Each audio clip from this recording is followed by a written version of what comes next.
angoisse archaïque, image du corps, tout ça. Ouais, je me suis dit, ça va être mon mémoire, c'est sûr. D'accord. Je sais pas comment, je sais pas où, avec qui, mais voilà, vraiment, j'ai flashé là-dessus. D'accord.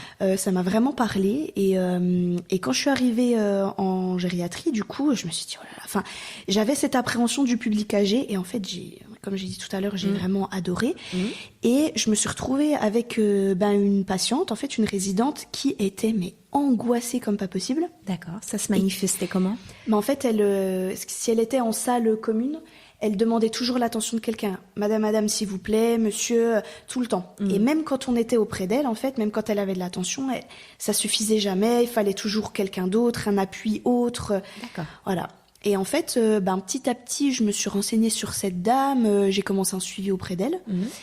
Et je me suis dit, oh là là, il y a quelque chose là, de ce côté-là. Il y a quelque chose au niveau de l'image du corps, des angoisses archaïques.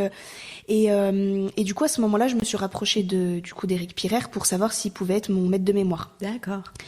Alors, sur le moment, il me dit, moi, j'en ai déjà 3, donc ça va pas être possible. Ouais. Mais on a quand même eu un rendez-vous pour discuter. Et en fait, à l'issue du rendez-vous, voilà, il m'a dit, non, là, c'est super intéressant, faut y aller, quoi. Ouais. Et donc, du coup, on a commencé le suivi avec cette dame-là. Et puis, tout le travail était de comprendre la différence entre l'angoisse de chute et l'angoisse d'effondrement, qui est une angoisse archaïque et présente depuis l'enfance, quoi. Et ça, tu m'as beaucoup appris. En tout cas, quand j'ai lu ton mémoire, je ne savais même pas à quel point il y avait une différence et comment on pouvait le diagnostiquer.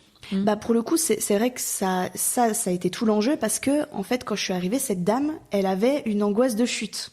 D'accord. Sauf que je voyais bien qu'il y avait d'autres dames, dans une autre en l'occurrence dont j'ai fait l'étude aussi, qui avait une angoisse de chute aussi. C'était les mêmes symptômes entre guillemets, mais la manifestation était différente. On sentait qu'il y avait quelque chose d'autre en fait. D'accord. Voilà, il y avait un fond qui était beaucoup plus anxieux,